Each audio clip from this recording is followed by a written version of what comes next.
CineSmack contains spoilers of the spoiling type. If you don't want your spoilers spoiled, please turn back now. Otherwise, enjoy the show! Gentlemen, let's broaden our minds. Lawrence?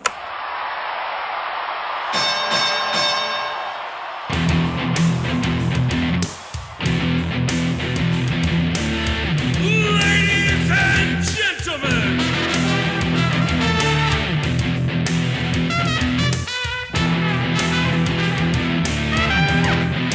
Welcome to the main event! This is CineSmack! And the winner is...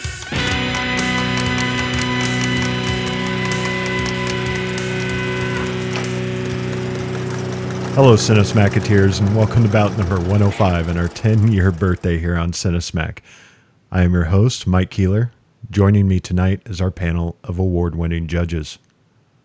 First, filmmaker and owner of Cheshire Moon Films, Tom, lead in your ass or the shit in your brains, Haggis. We're here to drop on your shoulder like a big thing of pigeon poop. Second, writer, actor, and director, Kyle, I didn't come all this way to have my naked rear end spied on. Fine. That's exactly why I'm here. But I'd like to do if you'd give me just a moment and indulge me, let me do a dramatic reading real quick from the Home Alone 2 script. Absolutely. Okay. Look at them guys looking at me like I'm a fool. But deep down inside, they know I'm cool. I said now, the moment of truth has finally come when I have to show you some of that cool jerk. Thank you. And see. Well done. Well done. Yep, very nice. Third, filmmaker and owner of Arizona Ink Studios, Andrew, you're not pissing in somebody's pool, are you? Zumwalt. I have a huge wish list at Duncan's Toy Chest. So anybody that wants to go ahead and get me something, that'd be super great. I can forward that on, throw that out on the website for Christmas. So, yeah. Please share. Okay. Fourth, filmmaker and owner of One Genome Short Productions, Gabe, Suck Brick Kid, Rowald.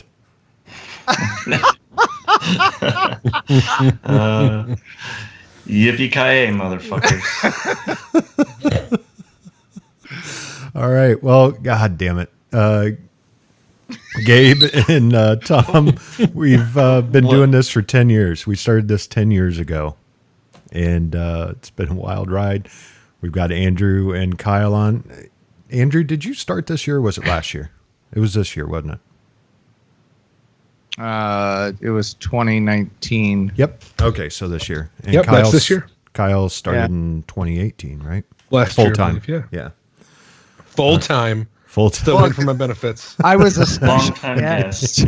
I'm still waiting for mine too. When do the paychecks show up? Yeah. Yeah. I'll send you. Have we monetized this thing yet?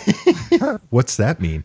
Hey, wait, wasn't it Monkey Shoulders? Weren't they going to monetize us? Monkey Shoulders, Scotch, yeah, Monkey Shoulders, yeah. You're just trying to get free scotch. Oh yeah. Yeah.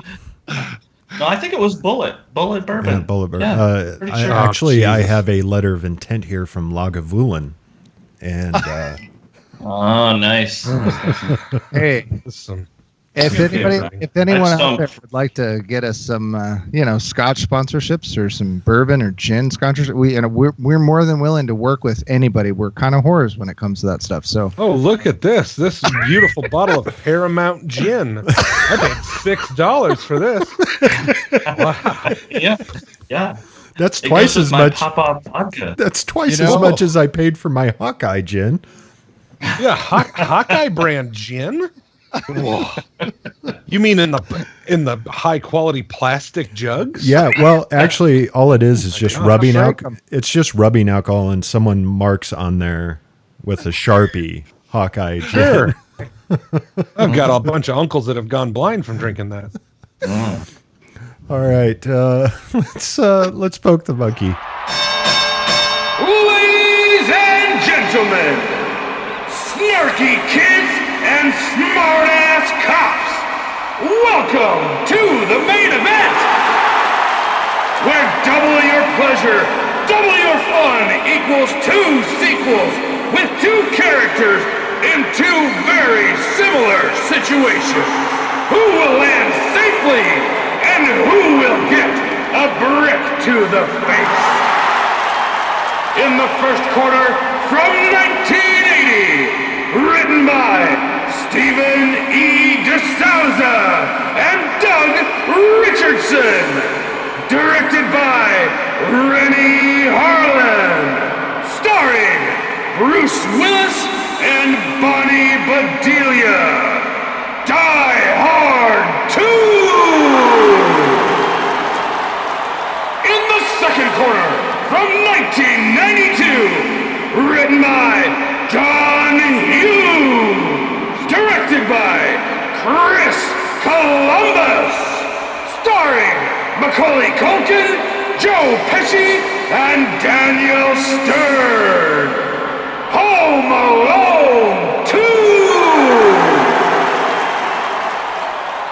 Since I learned in the pre-show that I've already discussed watching Die Hard with my grandma, and Tom was very irritated at that question, we're going to go ahead and move right into our first round. And yet you mention it anyway. You still mention it anyway. So why did you bother that? Gotta get it in, don't you? Letting your ass shit in your brains, Haggis. I'm not in the mood for any shit tonight.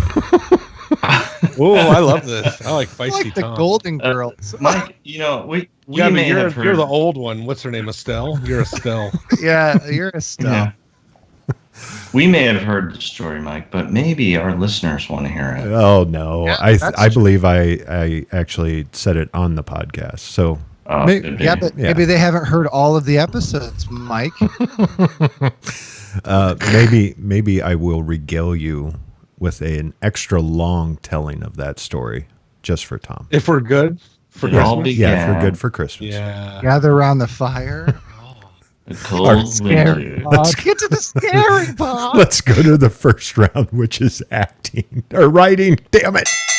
Nope. Oh. Jesus. Best show we're gonna have. This is what a way. Best one in 10 years. This is like your 31st birthday. Like nothing good happens. It's Yeah. not exciting Yeah. anymore. Yeah, this You're is just sad. This is a milestone for CineSmack, though. Yeah. this is where I was hoping we'd be when we started this. 10 10 years. years later. 10 Leaps years. and bounds. Don't we sound great? 10 years. Go ahead, Gabe. Yeah. Okay, well, writing. You know, I actually said I would take writing, but at that time my mic wasn't working and you guys didn't think I was here. So I'll just do overall then, I suppose. Go ahead, Gabe.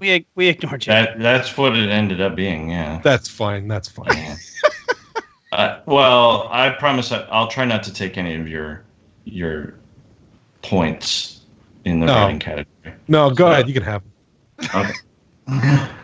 No, well, you know, these two are sequels, obviously, and I find that with sequels, in many cases, there's what I kind of call this retread one-upsmanship. They're kind of going over the same ground, but they're trying to kind of outdo the previous version of the film.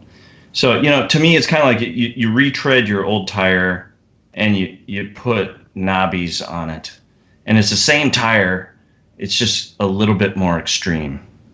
And for me, the writing of these films falls into that kind of category. They're both basically retreads of the original films, but they just try to up the ante when it comes to the antics and the explosions and the excitement and that kind of thing. And they know it. See, they're self-aware because in both movies they make references. The characters make references to the idea that this is basically the same thing, just, you know, a new year. And because in Die Hard they're like, why does this always keep happening to us? And in Home Alone 2 they're like, well, yeah, we left him home alone last year, too. He got lost last year, too. And to me, I don't know, it kind of cheapens the movies to me. It doesn't seem very creative. It seems like a money grab. to me. It's like, okay, the first one did really well. Let's hurry up and crank something out, and we got to take it up a notch. Plus, I felt like in Die Hard the characters are pretty shallow. There's not a lot of depth to the characters, and even the one-liners aren't as good in Die Hard 2 as they were in Die Hard, the original Die Hard. We get corny things, just the facts, ma'am. That kind of stuff. What a dated joke. You can't make that joke anymore. Yeah. Well, there's a lot about it, which we can talk about in overall. There's a lot about Die Hard in particular. That's very dated, smoking in from places. Technology. Yeah, a lot of smoking in places that seem so bizarre now. Yeah. Right. Well, even on the plane at the very end, they're celebrating. And sure, it's not a commercial flight or whatever. It's bad guys escaping. But, I mean, one of the guys lights up a cigar on the plane. I'm like, ooh, who would do that? A bad guy. Oh, my God. Even a bad guy wouldn't do that anymore. McClane is smoking in the terminal, talking to He's the always ticket smoking. lady. So can I add a little bit to your point there, Gabe? I like to think of sequels. This is kind of how I explain it when I talk to people about my thoughts on sequels. They can sometimes become parodies of the first movie because they go bigger and they generally take the thing that got the best attention from the first movie and do it more, louder. The characters become shallower. They just become catchphrase spouting, or they do the same funny things in different situations. You see that a lot in Home Alone 2. It's an escalation of the original movie. And even though the setting is different, it really covers almost exactly same ground, down to having a stranger or other, in your neighborhood that you run into that scares you originally and then comes to your rescue later. In the first Home Alone movie, it was the man with the shovel, where Buzz convinced him he was a shovel killer, and they ends up saving him at the end. And then the pigeon lady, which, they become sort of friends earlier in the movie. But also, I'll share this little incident from my personal life that I think fits the way that some sequels get meta. So at one point in my life when I was chatting with a girl over the phone, I realized that in my nervousness, I had included like 4 smiley faces in the paragraph that I sent to her. And then I immediately went, oh shit, this is too much. It's overkill. And then my friend suggested to me, dude, just mention it. Say like, oh wow, I added way too many smiley faces. That's ridiculous, huh? And that's what sequels do sometimes. They're like, we know we're doing the same thing, but if we mention it, we'll get away with it. It's not awkward anymore. Oh, isn't it crazy this happened in the same time? Oh, we left them home last month. So instead of coming up with a new story structure, they mention the fact that it's the exact same thing again, and that's their cop-out way of like it not being awkward or feeling cheap. It's like so I guess I don't. So I guess I'm kind of confused here because both of these movies like served up a steak, and everybody was like, "Oh my god, this is the best skyscraper kid left by himself at home alone steak I've ever had." And they're like, "Well, movies are expensive, so let's just give them another steak." I mean, that's what they like. Steak. Yeah. So give them the steak, I guess. So I look at sequels. We were looking for dessert after the steak. No, I think you're absolutely right, though, Tom. I think that's. Oh, I get it from the studio perspective. Yeah. It's also very low risk, high reward.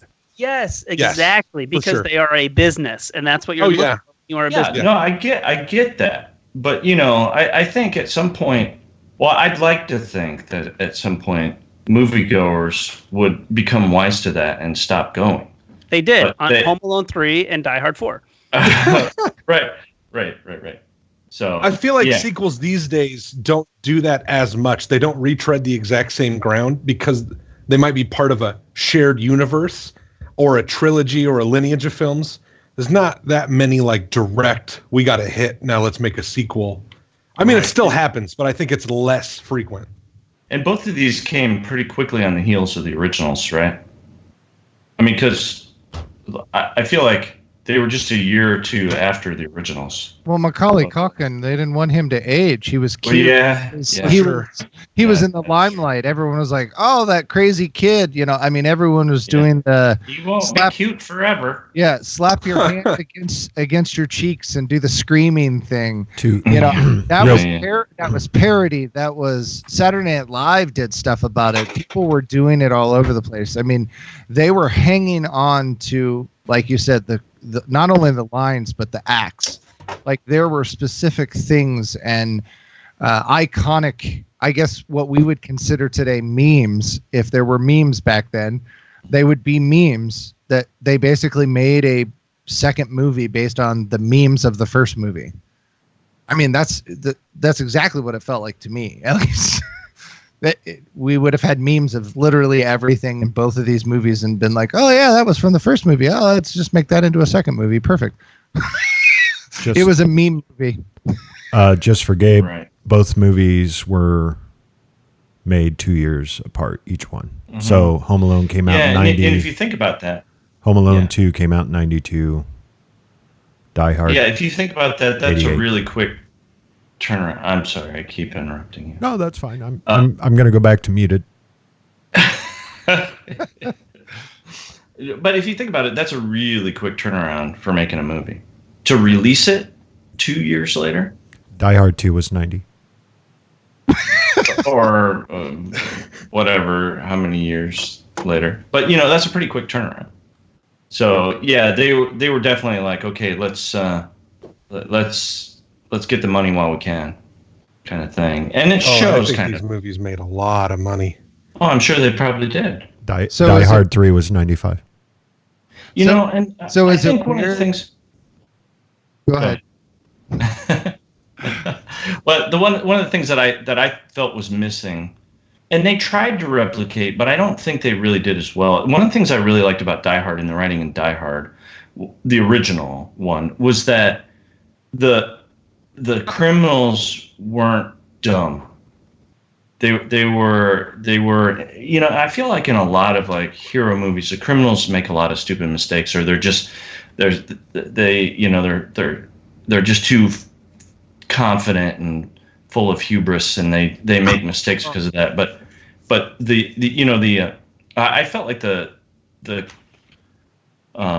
criminal characters in the original Die Hard were very intelligent and very well written, and the dialogue was good. And I think they tried to replicate that in the second one, but really fell short in that, in my opinion. The criminals didn't seem as intimidating, like, oh, they could actually win in this. In the original Die Hard, I was like, oh, they're pretty smart. They might actually win. I know they won't, but they might actually win, So It was a good plan in the first one, is what you're trying to say. Whereas the second one, it seemed kind of hokey, the plan they threw together. What? It was a great plan. Especially now, but very elaborate. It was a very elaborate plan that went off without a hitch. A lot of moving pieces. One. Yeah. But that was not my biggest complaint. That's the bigger, badder, louder part of it, though. Yeah, it's more convoluted. It's Yeah. Die Hard is full of convoluted terrorist plots. Like that's its MO. I'm not saying that taking over an airport is a bad idea. It's just that they made it seem very simple and, oh, look at this. We have this cool device that can just take over things. Woo. It's the I don't know. 90s. It just seemed like in the first one, the plan of what they were doing and how they were doing it and the technology and stuff, like it seemed, I guess, plausible. Whereas Die Hard 2, it seemed quite a bit more far-fetched, even for the 90s. But yeah, and they say that at some point, like referring to the technology and stuff, it's the 90s. But again, we'll get into that overall. I was just looking at the meta part of it, of the fact that Home Alone 2 was made in 92, Die Hard 2 was made in 90, and both of their prequels were made a year before. So that means Home Alone, or 2 years before. So Home Alone was being made at the same time Die Hard 2 was being made. So they were actually 2 years off of each other and 2 years off of their sequels. I just thought that was interesting. Yeah, okay. It's definitely a very, very quick turnaround, and I think it shows in the writing.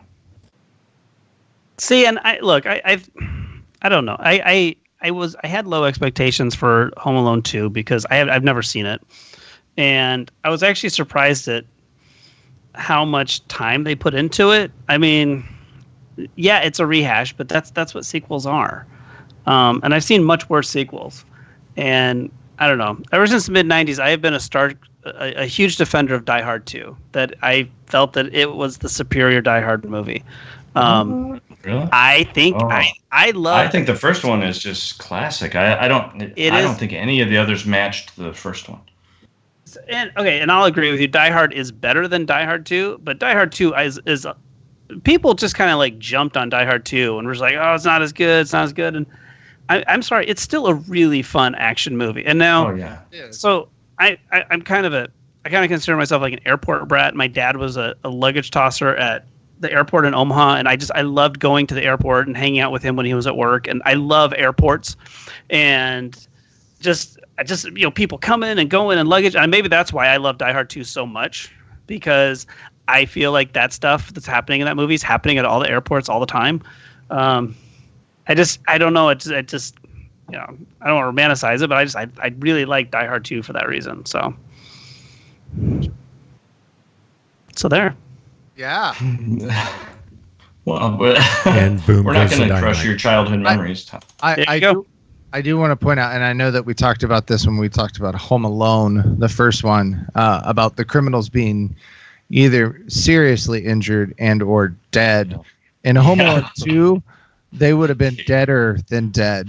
In most of the antics that happened, there is no conceivable way in the first one, I think we talked about outs that, possibly he could be alive, just hurt. Like the second one, there is no possible way that either one of those criminals are walking or alive. This is murder. Yeah, he killed both of those guys. Well, yeah. And speaking of murder, I thought it was funny that they were so casually talking about murdering Kevin.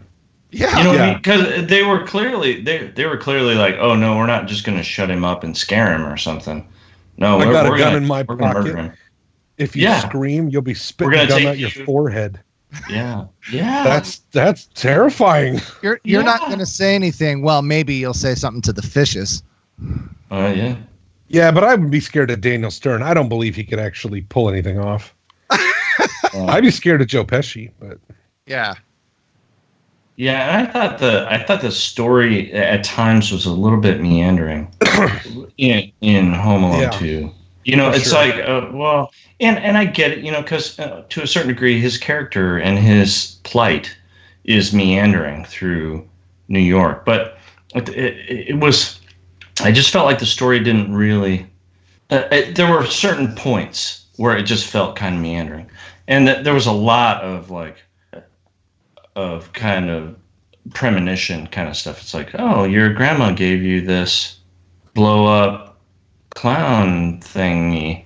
Oh, well, yeah, obviously he's going to use that later, you know. Oh, and he's recording his uncle saying, get out of here or before you little pervert, before whatever. I slap you, you silly. know? Yeah.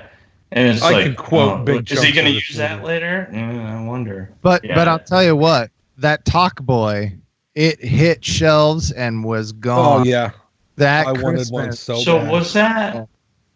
Yeah. Did that exist before the movie, or was that actually something they made up for the movie and then?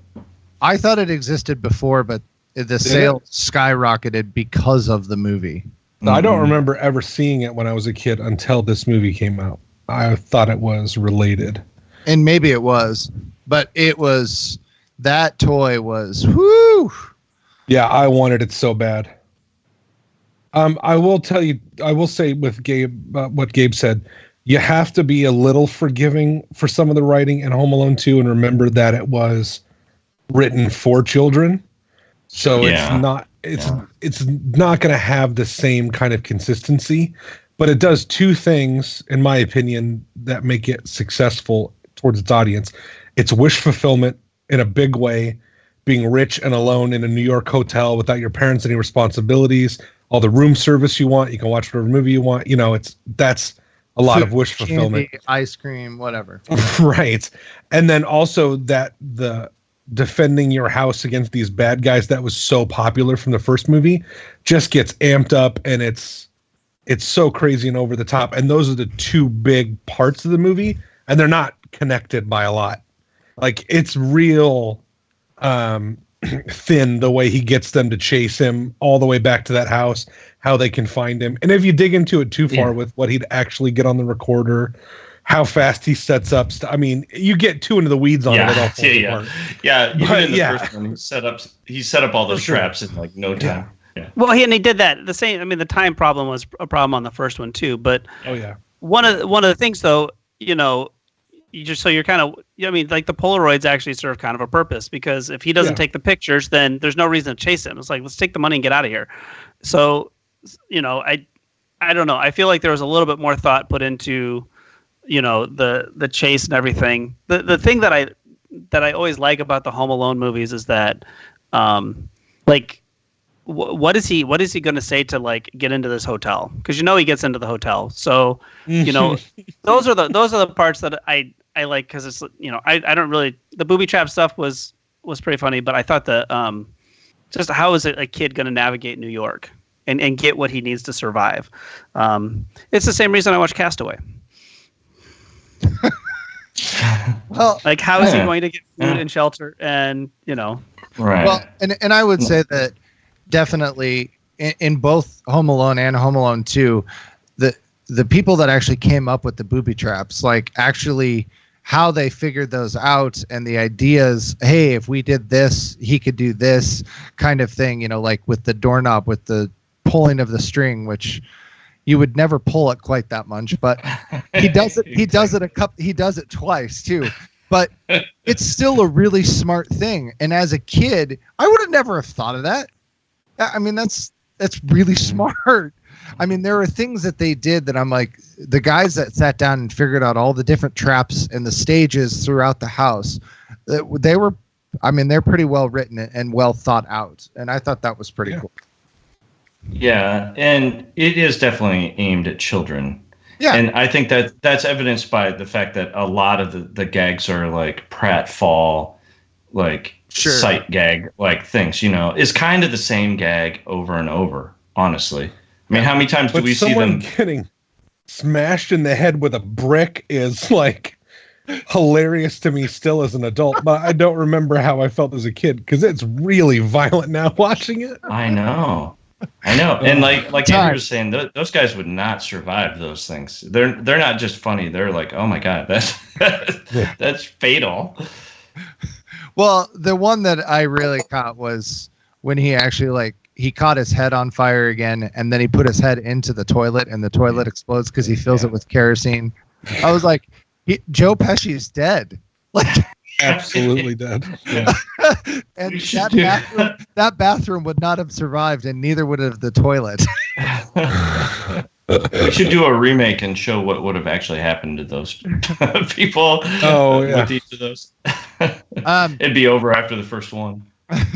The only other point that I was going to make with Die Hard 2, since we kind of hit a lot of the Home Alone 2, was the one thing that I think pulled me out, because I would agree that Tom says, it's a great action movie, because it is. It's fun to watch. The only thing that really bothered me, and I knew it was going to happen, even the first time that I saw it, was the FBI guys that came in. I was like, they're a part of this, and they're going to turn, and it's really obvious. And I don't know if that's too. I don't know. It was kind of thrown in there, and it was really obvious that was going to happen. And I just was kind of like, we could have. It seemed very unclever. It seemed very thrown. It seemed very. So that was the one big negative that I didn't like about the scenario. Otherwise, it was a fun thing. But the FBI guys, I was like, oh, come on. You guys being double cross. Well, Really? they shouldn't mention that they know each other. I felt like that was a big tip off. Like they served together. Oh yeah, And I was like, oh, come on. yeah. That was- Yeah, they could have revealed that later, and it wouldn't have seemed unusual. Yeah, that was the only thing I didn't like of the entire plot, but everything else I thought was, it was fun. It was a little stretch, but fun, I guess. All right, let's put it to a vote. We'll start it off with Gabe. Oh boy. All this talk about it, and I didn't think about which one I was going to vote for. I'm gonna go Die Hard 2. All right, Tom. Yeah, Die Hard 2. Andrew. I'm gonna go with Home Alone 2, I think, on this one. Kyle.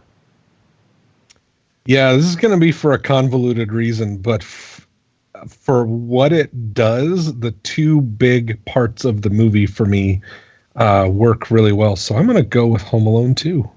All right.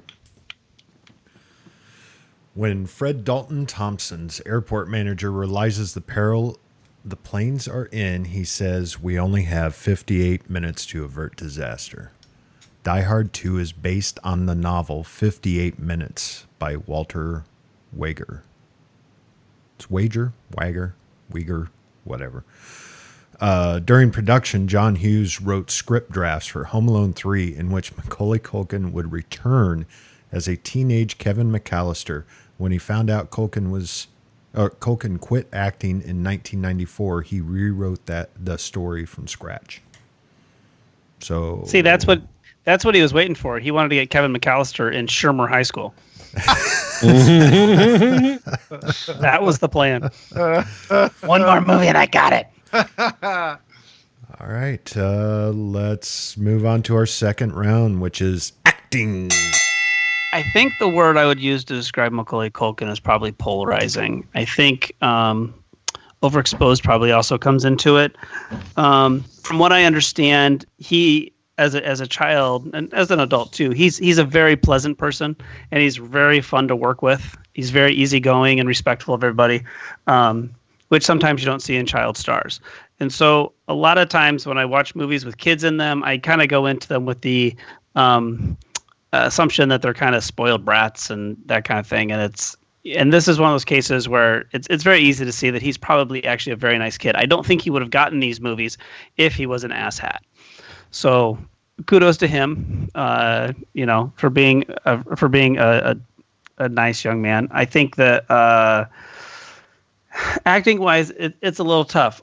A lot of the people in Home Alone 2, I kind of watch and wonder, like, what the hell are you doing in this movie? And I know that they probably signed on to it right when after Home Alone came out, and there was all this money going around, and so it was probably very easy to sign on to it. But like Tim Curry, I'm not sure what he was doing in there, and Donald Trump totally makes sense why he was in there.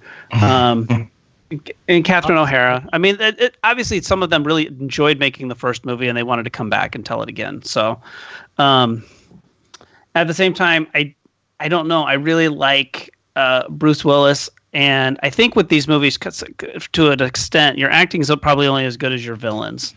And I think William Atherton, what's his name? William Sadler. Sadler is a better. He makes a much better villain than Joe Pesci and Daniel Stern. I really got it. Like, what was Joe Pesci coming back and doing this movie for? This was after his Oscar, I think. So I don't know. Money. Yeah, I was going to say you kind of hit on it. It's money and fun. Also, and fun. Mike, maybe it was an easy role that was fun to do. Yeah, I mean, maybe. possibly, but I mean, I don't know. It just. Rob Schneider is in this movie. I know. I mean, talk about taking two steps back, right? So, I don't know. I feel like I prefer the acting in Die Hard. I just it's a more fun movie. It is. It's a really silly, like, Con Air type movie that you just have to kind of lose yourself in and not think too hard about.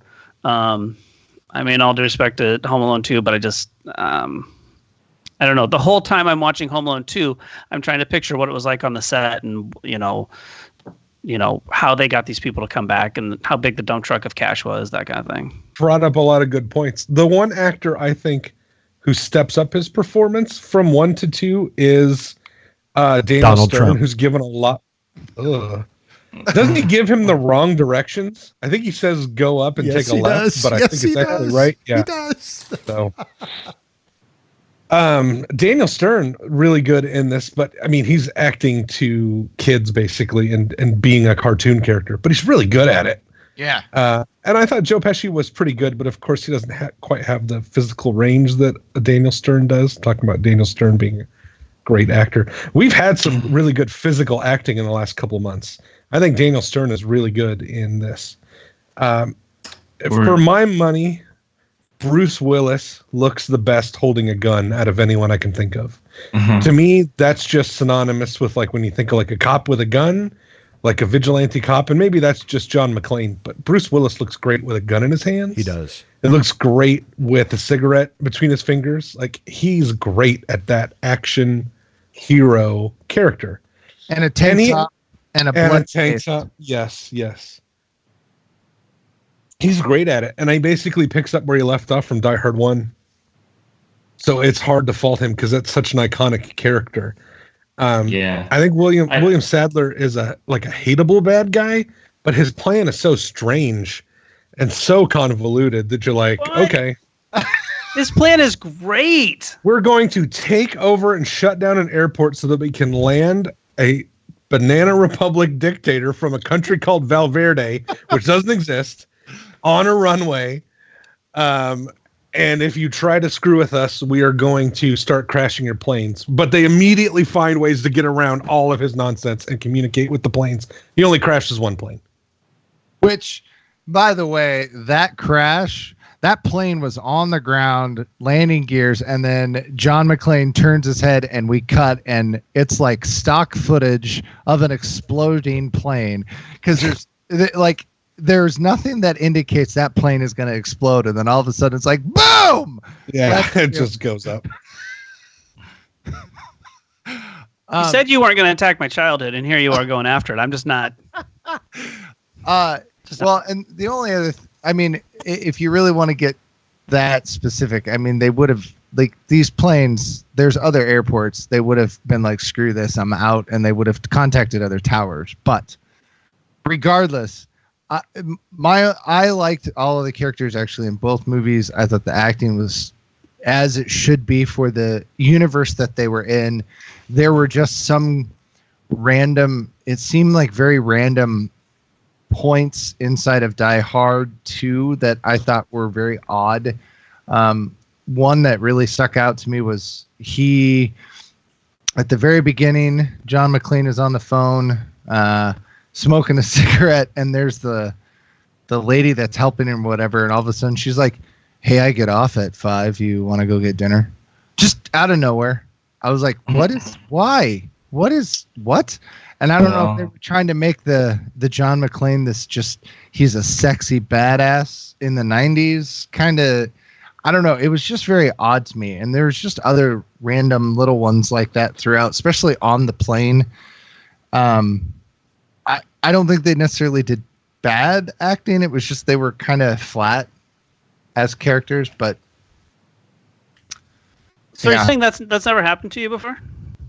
Oh no, I'm not saying that. That might be part of my love of airports. That happens all the time. I was just going to point out that I was just going to point out that he's famous, and she thinks he's a good-looking guy, and he's famous, so she hits on him. Yeah. You think she knew who he was? Oh yeah. Because there's definitely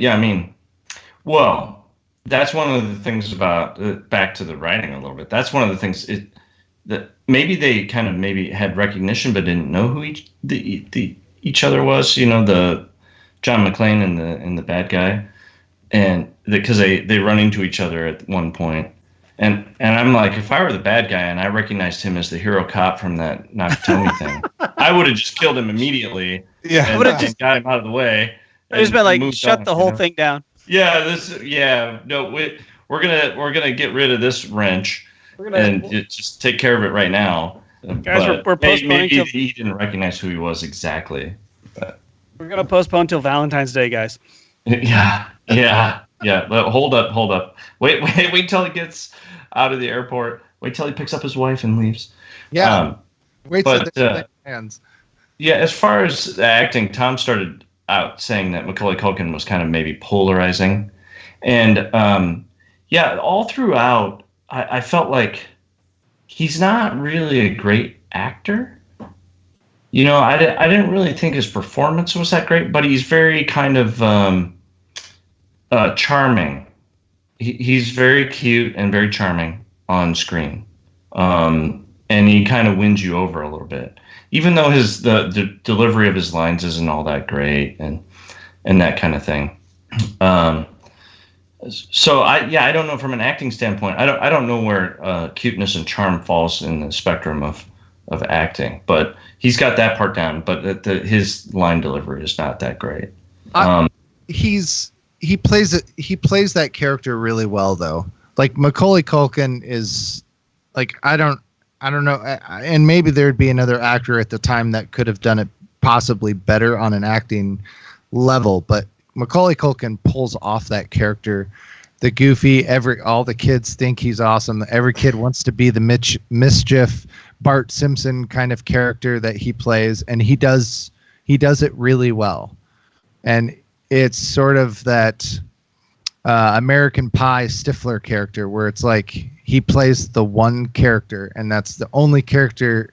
And he may not be a great actor, he may be an amazing actor, but he is playing this part.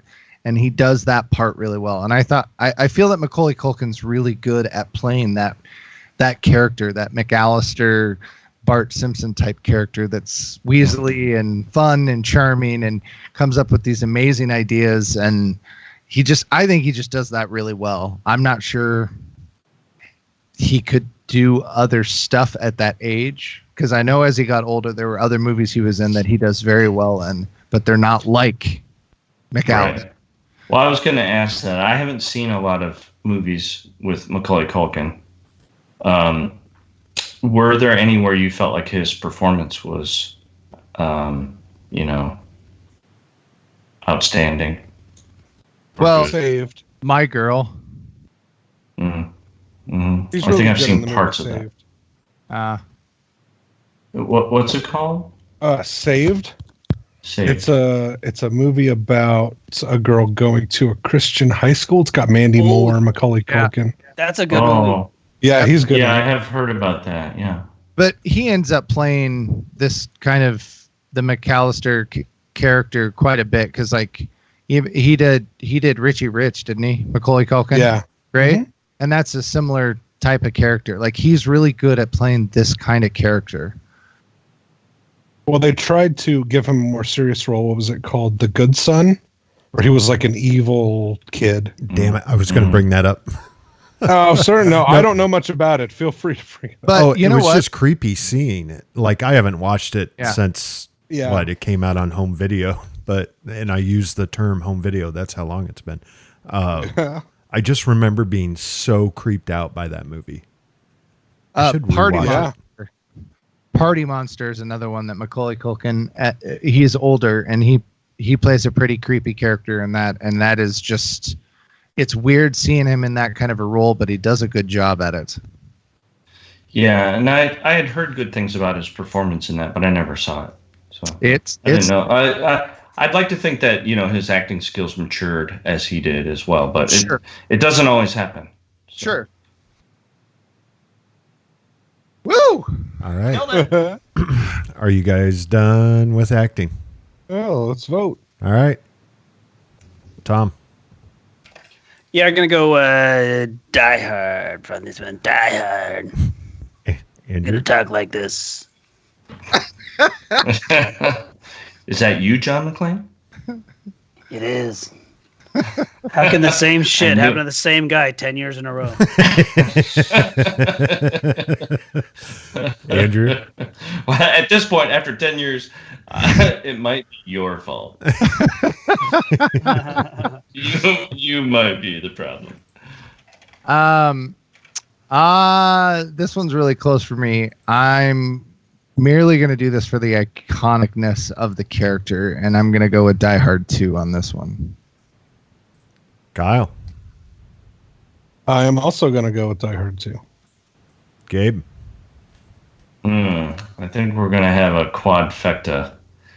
I'm going to go with Die Hard 2 as well, because even though he didn't really have as great of one-liners, Bruce Willis is still great in the action hero role.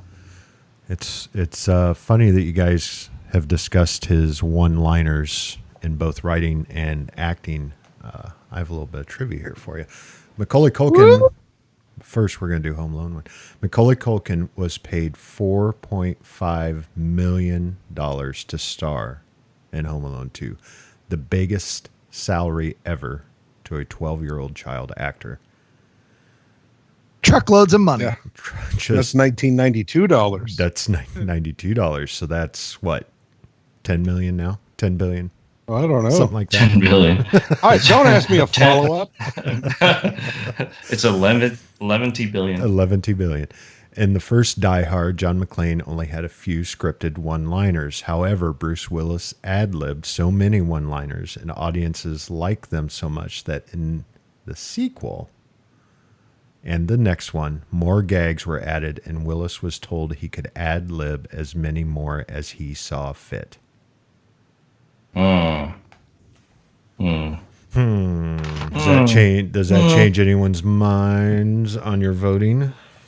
If not, we're going to move on. No, I was saying that I didn't. His one-liners weren't as good in the second one. I didn't think, and but that didn't impact.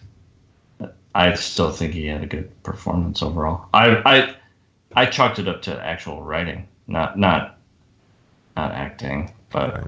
I'm not going to change my vote. All right. 7.7. Oh, did you look it up too? I did. How much is it now, fellers? I came up with 7.5. Yeah, it's $7,287,396.66 is $4 million and 92.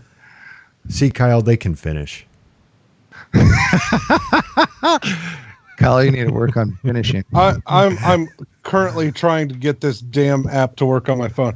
Yeah, $7,287,396.66. That's what I got for $4 million. All right, let's move on to directing. I am not as familiar with Rennie Harlan from Die Hard 2. I am.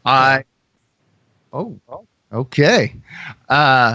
I would say that out of action type movies, he did a nice job in the action portions of the film. Like there's a lot of, at least it's popular today, but a lot of quick cuts, a lot of bad.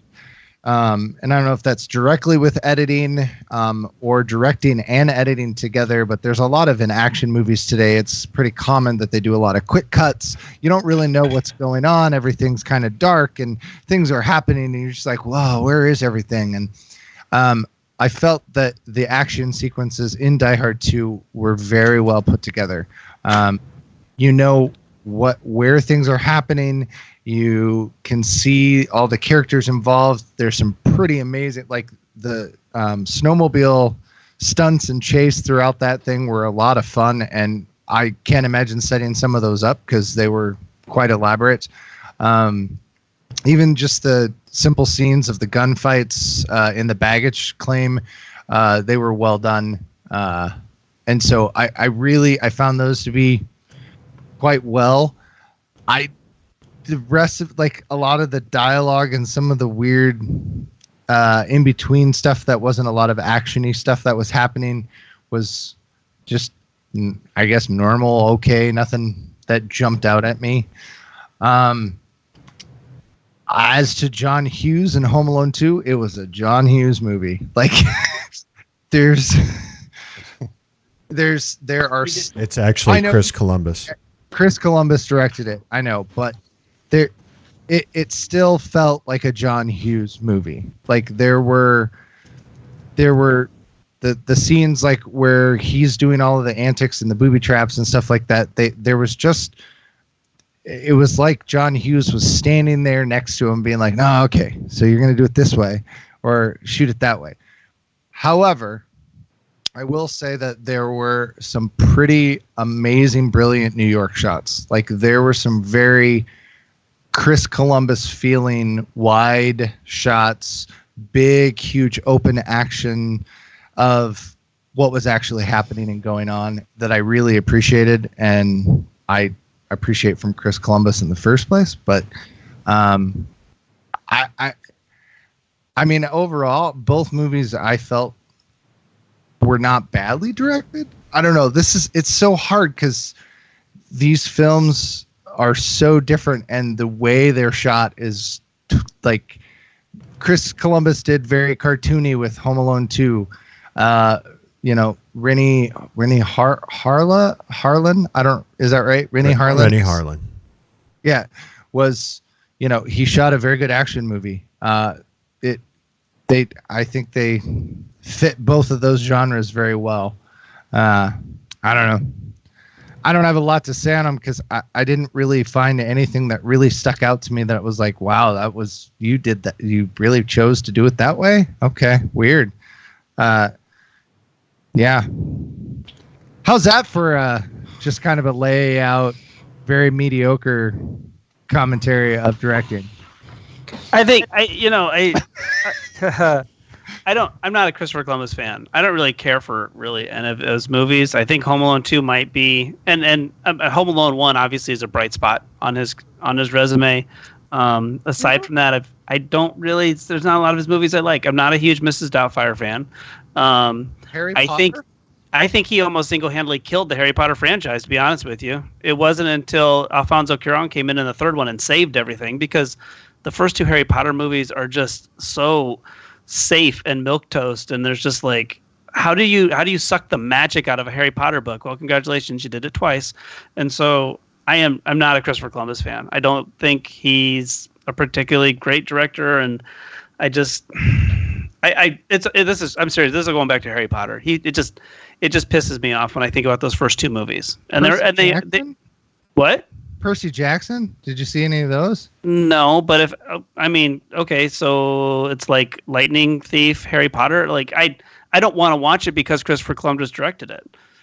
I mean, those are like fun, exciting, on the edge of your seat books, and he just like, it just sucks all the fun out of them, you know? Oh. And I'm not a fan. And then Rennie Harlan is kind of the same way. He doesn't have a whole lot of great movies under his belt. So, and I think Die Hard 2 probably is his best film. Is it Cutthroat Island? Cutthroat Island, is that the other one he did? Here, can I just go through the list of their stuff? No, here, I'll just do the good movies they did. Home Alone and Die Hard 2. Okay. Rennie Harlan did Nightmare on Elm Street 4, Die Hard 2, Adventures of Ford Fairlane. The worst Nightmare on Elm Street, by the way. But The Adventures of Ford Fairlane, which I have trivia about that. Cliffhanger, Cutthroat Island, my favorite Rennie Harlan film is The Long Kiss Goodnight. I love The Long Kiss Goodnight. Deep Blue Sea is pretty good. Driven, yeah. And then it really starts to fall apart. Like it's really not good after that. So I like a lot of his earlier work. Was that 12 rounds? Yeah, 12. He did 12 rounds with John Cena. And then you have Chris Columbus, Adventures in Babysitting, Heartbreak Hotel, Home Alone, Only the Lonely, Home Alone 2, Mrs. Doubtfire, 9 Months, which is I really enjoyed 9 Months.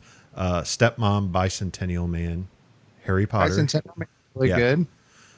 Rent, never seen it. I Love You, Beth Cooper. Percy Jackson. Yeah. Pixels was kind of. Don't Pixels say kind of bad. Pixels was bad, but I mean, you got once again, in my opinion, his earlier work was better, just like Rennie Harlan's. I think here's the thing. Both of their earlier work was better. Here's the thing. You know what? Here's my criticism of Chris Columbus, and I'm glad you went through the movies because this just could remind me why I don't like him. Okay. He is the master of doing. You know, it'd be really funny right here. Do. Chris, do you want to connect it to the rest of the story? No. I think they should just sing into hair brushes upstairs. But what does that have to do with the rest of the movie? I don't fucking know. They're getting a divorce. What do you want me to do? And it's just like, oh my God, like none. And same thing with Harry Potter. Like it's just like scene, and there's like no sense of story in any of his movies at all. And Home Alone is just as bad about it. I mean, it's just one funny thing happening after another. That's why those gags with Pesci and Stern are so great. That's what he does. Is like, oh, do we need to be concerned about the fact that he got hit in the face with 5 bricks? Nah, fuck that. Let's keep going. But isn't that the way that John Hughes like that? I mean, don't even put those two in. No. And that's the way he writes these stories as well, though. No. But I mean, look at Adventures in Babysitting. They are cut the same way. It's an adventure. There's not really, the story is so far-fetched. A Home Alone are the same way. They're really far-fetched. They are what they are. Which is fine. Look, that's fine. But at least, have a story. Harold and Kumar has a better story running through it and Harold and Kumar is fantastic. But Harold and Kumar, that's when I'm talking to kids about writing, that I talk to them about Harold and Kumar. I'm like, here's your A to B story. I'm hungry. I want a hamburger. Let's go get a hamburger. Bunch of shit happens. We get a hamburger. And then, like, Christopher Columbus doesn't do any of that. There's just no story at all. And I'm really pissed that you mentioned John Hughes. Well, no, I just meant it in the fact that he wrote the story that Chris shot, right? I'm guessing that John didn't just be like, here's the script, have fun. I'm only pissed because you are marginally correct. Okay? Because I just went through Ferris Bueller and Breakfast Club and 16 Candles, and all of those have that same thing where it's just thing happened. But there is still like an underlying story in Ferris Bueller. So, sure. I don't know. I hate this fucker.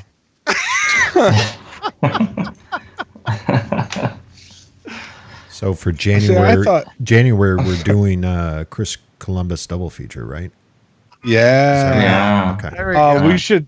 We should do a oh Jesus, fuck, my brain just went completely blank. Welcome to my world. We should do thank you. But we should tell everybody that, but then do movies about the explorer Christopher Columbus. Oh, there you go. 1492 with Gerard Depardieu. Which is great. Isn't that how you can remember what year he came to America? In 1492, Chris Columbus was played by Gerard Depardieu. I approve this message. Yeah, I think that. And it works. It works in French too, probably. See. Oh, you got to follow up, Tom. You got to follow it up, Tom. Follow it up with what? Saying it in French. I said probably, which was my safe word. So I would like to get out of. Probably is your safe word. I would like to get out of this potentially. Mine is pumpernickel. You're gonna have some problems in my sex dungeon, Tom, because I'm frequently checking for tearing and ripping. And if you say probably, tearing and ripping. Are you enjoying this? Probably. Well, all right then. Probably. Probably means probably. Okay. Well then. All right. So best show we've ever done. I'm just gonna chime in real quick with the little titty bit, and then we can move on. Probably. I swear I thought Die Hard 2 was done by John McTiernan, but that's because he did 1 and 3. I didn't know Rennie Harlan. I barely feel like I know any Rennie Harlan movies. Christopher Columbus did an adequate job at directing Home Alone 2. He got a lot of free set design and production design by just shooting New York City and these fancy buildings they were in. So he took advantage of that. That's smart. Macaulay Culkin is a okay. I feel like maybe with some more coaching or better takes, maybe they could have got a better performance out of him, but I don't know that was super important to them. That being said, the action parts, the slapsticky stuff is hilarious and really well shot. The bricks in particular, and the sound design of that just hurtling through the air and smashing into him. I mean, this movie is made for me when I was a child and 20 some years ago. And I was laughing out loud when he was getting pelted with bricks and Joe Pesci just yelling shit at him, like completely ignoring that Daniel Stern is bleeding inside his brain behind him. He's yelling, just throw the camera down and we'll let you go. Okay, he's going to throw the camera down. He throws another brick and he just jumps out of the way and it smashes him. And he gets hit with 5 bricks. I don't know. That stuff is really well done. Die Hard is a very serviceably directed movie by an action director. And maybe that's why I thought it was John McTiernan. But I felt like they both did a good job at what they were. They're both definitely aimed at different demographics, but they're both successful at reaching the people they were trying to reach. It's a live action cartoon versus a adult action film. Yes. Although I will say for this, if you're going to have nudity in your movie, can Bill Sadler's butt not be the only nudity in the movie? Because that's some Buffalo Bill level shit at the beginning when he's fucking doing Tai Chi naked. It's just bizarre. And I like William Sadler, but I do not need to see his ass. Yeah. Although he is but in you good have to shape. admit he was pretty fit. He's in great shape. I love Bill Sadler from, I don't know if you guys have ever seen Tales from the Crypt Demon Knight. Yes. Yeah, Bill Sadler is like the good guy in that movie. It's crazy to see him play like a good guy. But would you want to rather see Catherine O'Hara see a nip slip from her? Yes, absolutely. I think Catherine O'Hara is pretty and hilarious. Yeah, I love her SCTV stuff and all of that. But yes, I'd much, even Bonnie Bedelia could, flash a little on the plane. Come on. Oh my goodness, please. Oh, real quick. We didn't talk about it in acting, but the guy who played Dick Thorne or whatever his name is, the reporter in Die Hard. Yeah. Yes. Is he the most hateable actor of the 80s and 90s? Because he basically plays the same character in Ghostbusters. Yes. Mm-hmm. And he's like such a smarmy ass. He's great at it because you immediately hate his guts. I hate him like on a personal level. I want to see him really fail. good at it. He is a weasel. He is just great. That's a great job. Yeah. Because I instantly hate his guts. Well, and he just to bring it around, Josh Lucas can do the same thing. Like he can act the prick. Man. Yeah. Actors who immediately get your hate are so rare. They're like unicorns. Like the first time they talk, like, you smarmy little bastard. Ooh, I hate you. It's so good. You like physically start feeling like hatred towards them. Oh, they're good at it. Anyways, William Atherton. William Atherton. I gotta Google that one.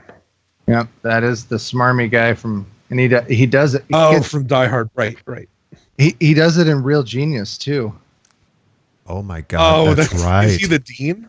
He's the TA. Yes. Oh Jesus! No, he's the teacher. He's the teacher. That's right. Yeah. Is that popcorn? I hate popcorn. Get it away from me. Yes. That is this dude's life. He's a character actor to play hateable characters. It's great. What a shtick! It's amazing. All right. Did we talk enough about directing? Let's put it to a vote. Andrew. I'm going for the action sequences in Die Hard 2. Kyle. I'm torn on this, and I feel like I shouldn't be, but I feel like some of the action in Die Hard 2 was not quite as good as the action in Die Hard 1, and I wonder if that's a directing change. I think we're not comparing those two movies, Kyle. We're comparing you're right. You're right. Why don't you stick to the topic? I think Tom really wants me to vote for Die Hard 2. So I'm going to vote for Home Alone 2. I just don't want you to vote for fucking... I vote for Christopher Columbus, the man who founded and discovered America exclusively. Gabe. On purpose. Well, I'm going to piss off Tom, too, and go with Home Alone 2. And primarily because I thought some of the use of the camera was pretty creative at certain times. Like when he lights that rope on fire and the camera kind of follows the fire up the rope, or that shot off the top of the, I think, and this maybe we can talk about in overall too, the Twin Towers, where there's that shot where it's a close up of him and it backs way out and you see a kind of a wide shot of New York City. I was talking to my girlfriend when that shot came out. I said, just think how easy that would be to do today. But think about what they had to do then to get that shot. They probably had to get a helicopter and permits and all that kind of stuff. Whereas nowadays you could just use a drone. Yep. Or CG. For that, or CG. Yeah, just fake it. For that reason, I'm going to go with Home Alone 2. All right. And Tom, I'm putting you down for Home Alone 2. So you're just like, oh, that was a cool shot with him on the... Okay. Whatever. First of all, you couldn't do The it. second AD did I thought from the helicopter. the camera was more creative than in Die Hard 2. You couldn't do it now because the buildings aren't there. Second, secondly, with again, that just underlines why Chris Columbus sucks, because he was just like, oh, how about we get a shot of him on top of the fucking World Trade Center? How the hell did a kid get on the... Don't worry about it. Just keep going. You want a real deep vein of logic running through this childhood fantasy movie. Really? I like it. I'm sorry. That's great. I enjoy it. Going into this, I thought this was going to be a fun, kind of lighthearted thing, but then we got to this directing category, and now I'm just we found your Denzel Washington. We did. Chris Columbus. Did Chris Columbus just funny direct because I anything kind of with feel Denzel? I kind of feel the same way about the 1492 Christopher Columbus. So That's he killed it. He killed slightly fewer people than. I think that's a different podcast. Yeah. Oh, all right. Here we go. All right. John McTiernan had planned to direct Die Hard 2, but could not because of his commitments to directing The Hunt for Red October. Rennie Harlan was hired after Fox executives were impressed by the dailies of The Adventures of Ford Fairlane, which he edited with Die Hard 2, simply because of the relatively short post-production period for both films. The films were then released 1 month apart. Nice. Good year for That's him. busy. Yeah, very good year. Is this before or after John McTiernan went to jail? I think this was before. That'd be way before. Didn't he just get in trouble a couple years ago? Or because The Hunt for Red October was 90. Yeah, so. Right. And this one I threw in just for Andrew. The toy store Duncan's Toy Chest is named after executive producer Duncan Henderson. The toy store itself is the film's version of an actual New York City store, FAO Schwartz. The exterior of the store is that of the Rookery building in downtown Chicago. Huh. See, and going and watching Home Alone 2, I thought he went into FAO Schwartz because I thought for sure that's what the toy store he went into. And then I watched it again and I was like, oh, yeah, it's not FAO Schwartz because I absolutely thought it was. Same here. All right. Let's go to our fourth and final round overall. it's the most wonderful time of the year. I always enjoy our Christmas episodes. I really do like watching these movies. And these are two. Die Hard, later in my life, I came into loving Die Hard. I did not see them when I was younger. Home Alone was my all-time favorite movie from the time I was like 10 to, what I don't know, when would it have come out? Like when I was like 7, maybe, until, you know, I was 11 or 12. Like these were my favorite movies I've watched so much. I can still quote big chunks of these movies. I'll talk real quick about some stuff that maybe we didn't touch on. The score The theme song of Home Alone, I love the main Home Alone theme that plays over the credits. I absolutely love that song. And I don't know off the top of my head, I can't think of any real memorable Die Hard. If it has its own score, or John McClane has like a hero song or something like that, it doesn't stand out to me. But the Home Alone score has always stuck with me. It's what is it? I would agree with that. Absolutely. It's very light and fun and mischievous, and I think it fits the tone really well. I think another Christopher Columbus movie has a great score, and that is the Harry Potter films. Is a great main score. I don't know if that has anything to do with whether he chooses who he works with, or if it's the same person. I don't know. No, it has nothing. He gets no credit for that. He gets no credit. Those are both right. They're both John Williams. I was gonna say Home Alone is John Williams. Yeah. Are they both John Williams? Yes, they're both John Williams. Oh, nice. Okay, well, Yeah. that's why I like them so I much. And they're recognized both it really good. immediately. I'm like, I heard the music in Home Alone 2, and I'm like, to myself, I'm like, I think this might be John Williams. And then I looked it up, I'm like, oh, yeah. Yep, it's totally. I did mean, briefly think that too, but I never took that extra step to look it up. Michael Kamen is the audio for Die Hard 2. Okay. At least.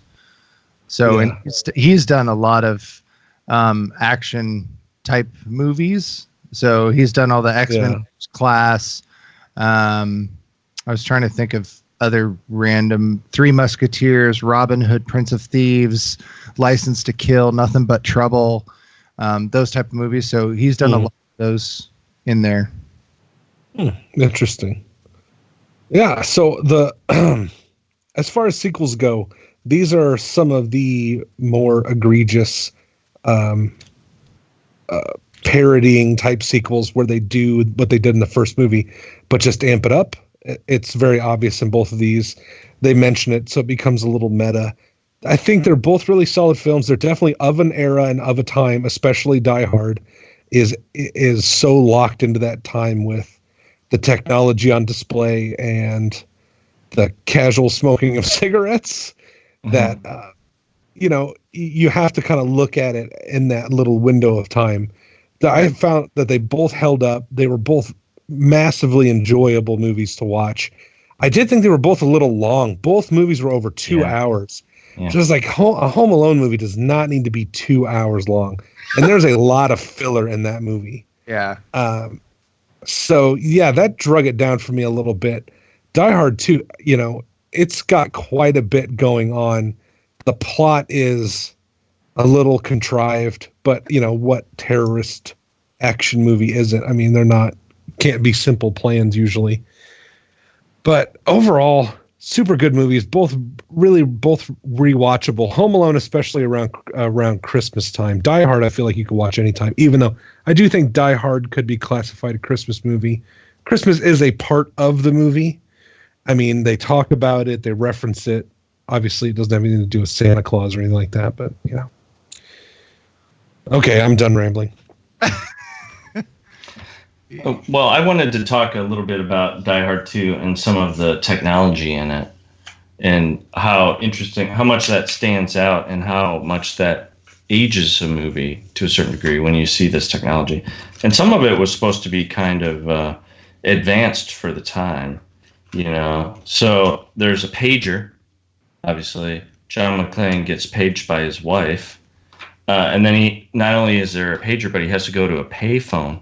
Yeah. To call her back. And then she's using the fancy technology, the airphone. And that's when she says, he's like, how are you calling me? And she's like, it's the 90s. Like, this is really, get with the times. This is really advanced. Yeah. And then, then he mentions they're faxing. I think people still fax sometimes, but I think it's a lot more rare. And then he gets his famous line, just the fax man. Yeah. And then maps.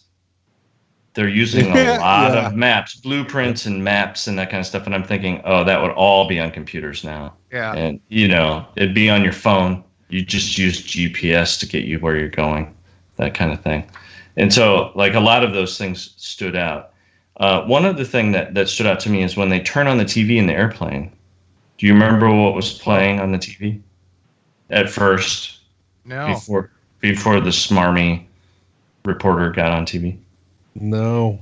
It's one thing that still holds true today. It hasn't changed. The Simpsons. Oh, really? The Simpsons was playing on TV when he turned it on. Yeah, No Disgrace Like Home. That's a good episode. Season 1. You know what episode it was and everything? Yeah, I believe it's episode 4 from season 1. Yeah, I was like, oh, that's crazy. That show is still on. Like all of that technology and stuff we're talking about is way outdated, but that TV show is still on. Speaking of like the out of date stuff, like besides like the smoking in the airport and right, of course. Right. Visitors who are not getting on the plane being in the terminal. I thought it was really fascinating that he basically opened a door, walked up some stairs, and was in the control tower. Yeah. I thought they did have a lot of leeway getting around the airport. Really? Yeah. Well, But that's a total change in the time, as you said. I mean, there are things that. Not just technology, but just changes in time and how we act and how things are at an airport specifically. But I mean, so we could definitely throw that over to Home Alone 2. So he's using the Talk Boy. The Talk Boy uses cassette tapes. It uses batteries. He's slowing things down, which was amazing at the time. All that stuff you could do with a digital recorder and or a cell phone now. Him even like using the credit card and them not figuring out that it was like they didn't verify and they had to use the old credit card thing where they put the paper in and she swipes it and it does the carbon, all that stuff. Yeah, I know. That was funny too. I was like, oh, I haven't seen one of those in years where they use the carbon paper and all that. Yeah. Well, even now, my new debit card and my updated credit card, neither of them have raised numbers on the front. Yeah, mine. It's just numbers printed on the back. So you couldn't even do that with those cards now. Right. Mine is actually, they're printed from the bank. I can walk in and get a replacement card and they print it on a printer. And so, the numbers are just completely printed onto the card. Mm-hmm. Yep. So, you could never do anything like that now. Right. But I was thinking that you had... I would say the computer system in the hotel was probably the most advanced part of Home Alone. And even that, I mean, he goes to a payphone, makes a pseudo reservation, and within minutes comes over and goes, "Yeah, I already have a reservation." Mm-hmm. Yeah. Without any kind of confirmation, without any down payment, without any kind of Right. Well, there's that part where she says, "Well, you're going to need a credit card," and then he says, "Yep, got a card." Whatever. I'm like, well, is she not going to take it over the phone? I guess not. She's just going to wait until he shows up, I guess. I thought that was kind of funny. So, well, and then, then other things that, like in Home Alone, I think we briefly mentioned the Twin Towers. It was weird to see that. And that suddenly has different meaning to us. When we see the movie now, it's like, oh, that has a different feeling. It was very iconic in a lot of movies to show the Twin Towers because it was such a marvel. And it was probably, awe-inspiring and majestic and, cool. But now when you see it, it's totally different feeling. As well as, what we mentioned before, Donald Trump's appearance may elicit a variety of different feelings for different viewers nowadays. Sure. Yeah. Well, so, right after, go ahead. Sorry, right after they move from the shot where he's on top of the Twin Towers, the next thing you see is a sign that says airport security. Wow. Really? It's really creepy. I didn't notice that, but that is kind of... Yeah, because then they're in Miami talking about they don't have their son. It's kind of an Eisensteinian kind of thing. Well, you guys probably don't know what I'm talking about. It's a film theory about editing, where you put two things you put side by side create a meaning outside of themselves. Right. Oh, sure. Yeah. So anyway. Yeah, because I forget the name of the theory. I was trying to. It's not coming back to me immediately, but yeah, because I would say the only other movie that was recent that showed the Twin Towers that made a big difference was The Gangs of New York, because they actually did a CG composite, because when they did Gangs of New York, the Twin Towers weren't there either. Mm. And so, Right, but that was for the purpose of the story. I mean, they were, yeah, absolutely. you know, Yeah, we're still killing each other on the exact same spot that these guys did back then, as barbaric as it was. So I was going along our thread of how the Twin Towers were such a majestic film piece for a lot of movies and a lot of time. That those were shot for a lot of reasons. yeah, and they Sorry, show up in a lot of films. So I wasn't listening. oh well, that's okay. That's where we were going with it. Is we talked about the majesty of film, and they were in a lot of movies, and how it's different now. Seeing those kind of imagery, it's different to a lot of people when they see that now. Yeah. Okay, I see where you're going. That's cool. if we started talking about how much we liked Chris Columbus, he would perk up.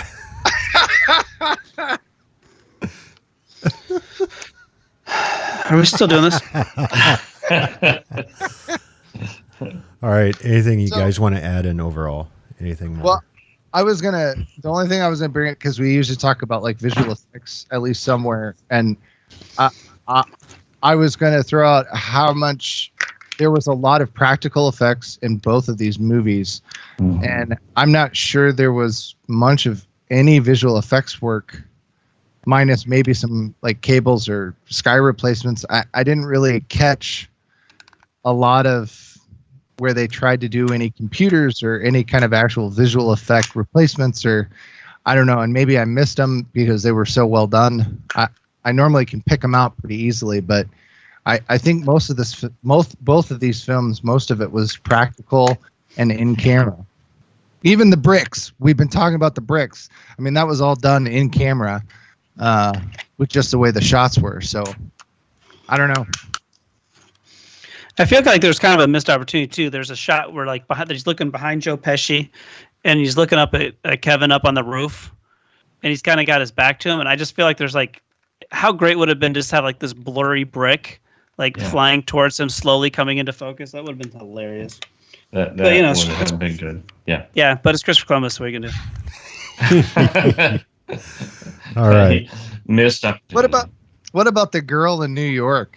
Was she anybody that Joe Pesci kept grabbing and getting slapped? Or not Joe Pesci, Daniel Stern. Was she anybody? I didn't recognize her. Okay. Nobody?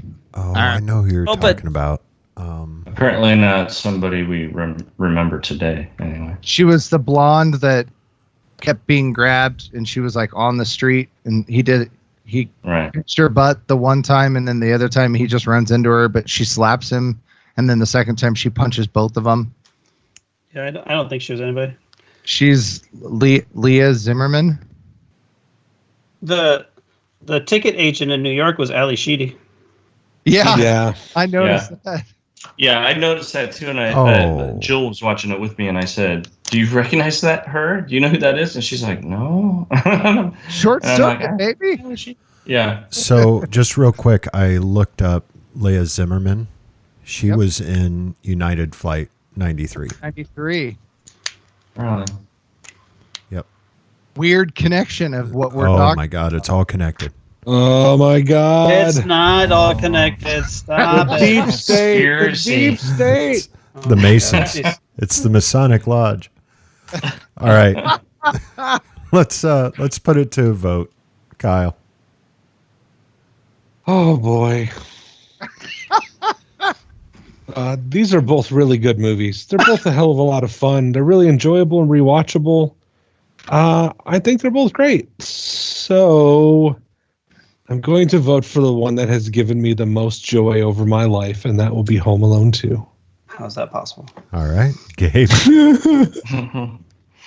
Well, I'm going to go with one that I think I would be more likely to watch again, and that would be Die Hard 2. Tom.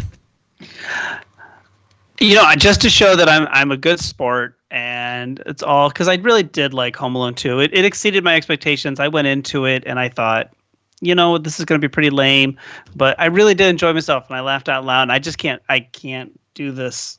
Sorry, Die Hard 2. I tried. Sorry. It was a good effort, Tom. Good effort. If it had been directed by anybody else, it would have got my vote. Wow, Andrew.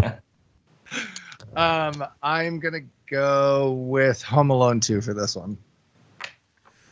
All right. Last bit of trivia. The general in Die Hard 2 is from Valverde, which someone mentioned. Was it Kyle? Kyle did? Yeah. Or Andrew. The fictitious Latin American country used in, can you guys guess at what movie? I think I saw that written on a jar of salsa at the grocery Is it store. a Rambo? Oh, you're close, Kyle. Commando. Oh. Written by the same guy. Yeah. So technically, I guess you could say, He really likes that country. yeah, you could say that Die Hard and Commando share a universe. In the same universe? The Valverde cinematic universe? Yes, the Valverde. God. We need to make this happen.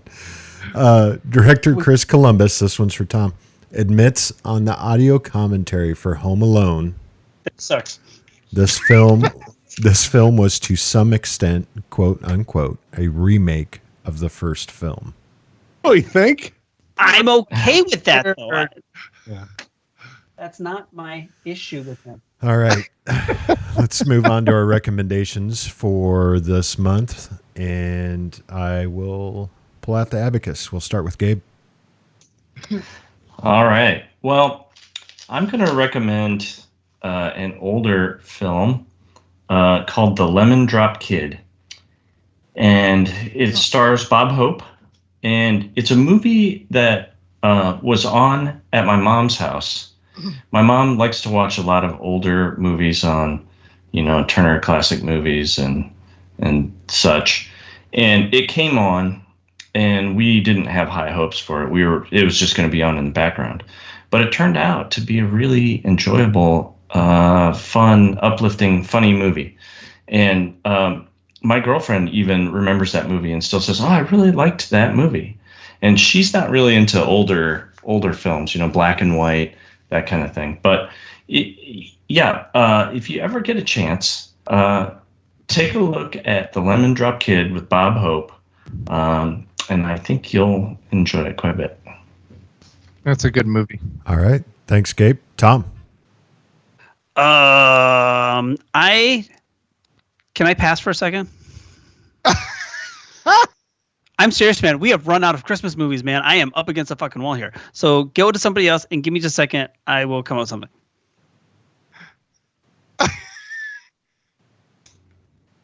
I'm working on it. Let's just wait. Just wait in silence. Okay, so I'm going to recommend... I'm sorry, we're out of Christmas movies. We have no more Christmas movies, and I was trying to keep it in the thing, but we've done every Christmas movie they ever made. So I'm going to recommend go see Once Upon a Time in Hollywood. It's really, really good. Up until like the last 10 minutes. 10 minutes gets really fucking crazy, and but great acting, and it's one of the best movies of the year. And I don't know, man. What do you want me to do? There's no Christmas in it. I'm just embarrassed. Wow. I'm just embarrassed. I blew my wad with Knives Out last month. Andrew. I'm sorry. I'll quit. I'm out. Well, I'm going to talk about one that is also not a Christmas movie that I recently saw that I thought was really fun to watch. And it has the discount Margot Robbie in it, Samara Weaving, and Andy McDowell's in it, and Adam Brody, and Henry Cerny. And that is Ready or Not. And it's one of those, it's better than I thought it was going to be. It's quite entertaining. There are a lot of really great one-liners in it. And especially the very end, the one line at the very end is hilarious. And it's just a fun, it reminds me a lot of like the Clues and the Murder by Death, those type of style of film. And it was really, like I said, it was a lot better than I thought it was going to be. And I quite enjoyed it. So Ready or Not. And yeah, there you go. All right. Thanks, Andrew. Kyle? Oh, man, I just had it in my head, and then it just left. Yeah, that's what happened to me. Yeah. God damn it. Oh, okay. Okay, I have one of two. One is just a social experiment I want to pass on to the world. All right, so that's what I'm going to do. I watch a YouTube channel called Red Letter Media. I'm not sure if people are familiar with them. They gained some notoriety for their Star Wars episode 1 through 3 reviews in years past. Mr. Plinkett, correct.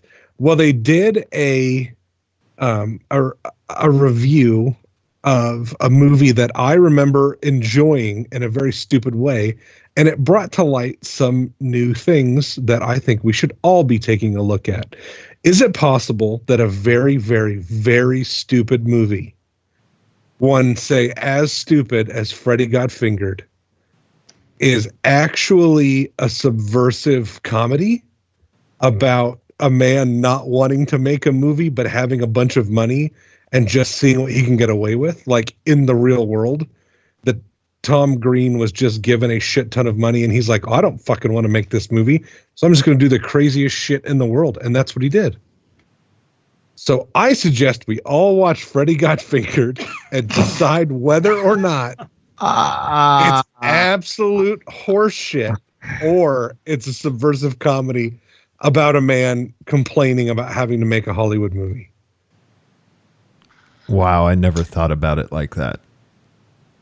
They have a series on their YouTube channel called Review, and they bring up some really interesting points about some of the lines and the story, if you want to call it that, of the movie, and how it lends itself to this idea that Tom Green was just like, well, I just have $1 million, so I'm going to buy this bag of jewels, and I'm going to pay to get an elephant out here, and I'm going to hire Rip Torn, and I'm just going to do this crazy nonsense and see what I can get away with.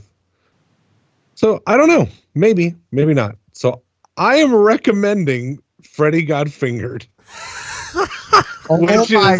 Well, I don't feel so bad now. Thanks, Kyle. As low as I think I could ever go on a recommendation. But if there's nothing else you enjoy about the movie, the kid who plays his neighbor gets hurt in some very hilarious ways, if that's your kind of comedy. All right. Thanks, Kyle. I think. You don't have to thank me for that. That's free. You don't have to thank me. All right. My recommendation is a movie I just saw recently, 2019. Stars Matt Damon, Christian Bale, John Bernthal, and Josh Lucas, who you love to hate in the movie. Like, I literally wanted to punch someone. It's directed by James Mangold. It's called Ford versus Ferrari. And it is really well done. I'll just leave it at that. I want to see it. And I don't like car racing, but I want to see it. Yeah. What was the movie that came out a couple years back about the F1 driver? I'm trying to remember. Anyway, if you like, I mean, it's it's biographical. It follows two real people. And if you dig deeper, you will find out that the guy that Christian Bale is playing, Ken Miles, is worthy of at least one film, maybe two films about his life. So check it out. Ford versus Ferrari. All right. All right, boys. Let's poke the monkey, find out who won. Poke. Ladies and gentlemen, may I have your attention, please? Your winner, by a grenade tossed into the cockpit with an ejector seat, is Die Hard 2! It was Home Alone 2. I moved all of Tom's votes over to that category. Hey. You guys are an embarrassment to film. I just gotta tell you. Was it really Home Alone 2? Did it really win? Yeah, was No, it really? no, Okay. no. I take it back. Then you're not an embarrassment.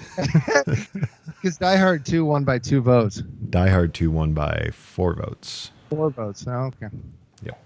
Yeah. I really love Home Alone 2, but Die Hard 2 is probably the preferred. All right. How can the same shit happen to the same guy twice? Gabe, where can people find you? That's nice, Gabe. You can check. Okay. Oh, wow. 10 years and it's still You going. they can't find me. Yeah, I know. I fall for it every time. Gabe, You'd think I'd learn by now. Gabe, go ahead, man. You can check out our films at onegenomeshort.com. All right. Tom. I'm on Facebook for the time being. I think I've said for a year I'm leaving, but I might actually. I don't know. Otherwise, people can find me at home bashing people who've actually made Hollywood movies, claiming that I could do a better job, even though I haven't even come close to trying something like that. So I don't care. The internet gives me the power to do that. So Andrew. Wow. You can go out to Arizona Inc. Studios.com and you can check out all of our films and you can catch up with all of our social media and you can find links to this podcast as well out there. So Nice. Kyle.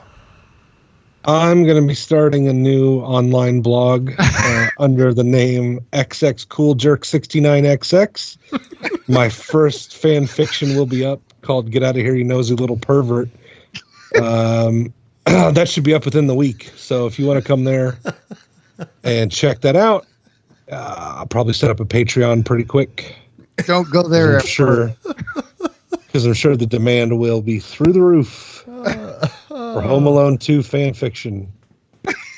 That's fantastic.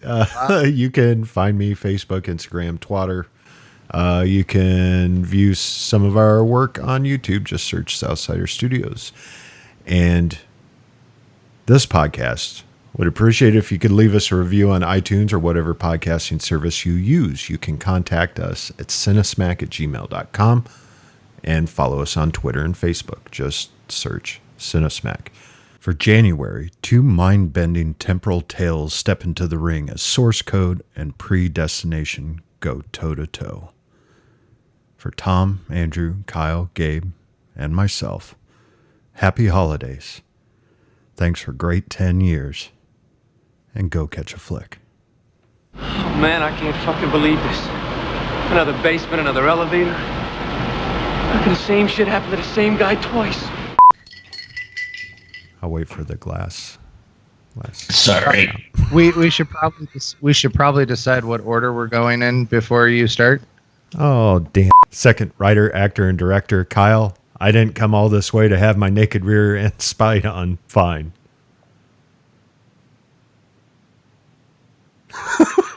Kyle. Did we lose Kyle? We did. Hello, CineSmacketeers, and welcome to bout number 105 and our 10-year birthday of CineSmack. I don't like the way that's worded. 105 episodes. We've never done a Chris Columbus movie. I mean, that's not a coincidence. Because he sucks. We did do Home Alone, which was directed by Chris Chris Crumbler. What? We did Home Alone? Yes, Yes. When against what? last year. Against Die Hard? No, against Christmas Vacation. Yeah. Oh, so we've done Christmas Vacation twice. Mm-hmm. Yeah. This has been a test of the Southsider Studios podcast system. This was only a test. If this were a true lack of entertainment, your head would explode. Go to iTunes and subscribe to our feed. Just search Southsider Studios.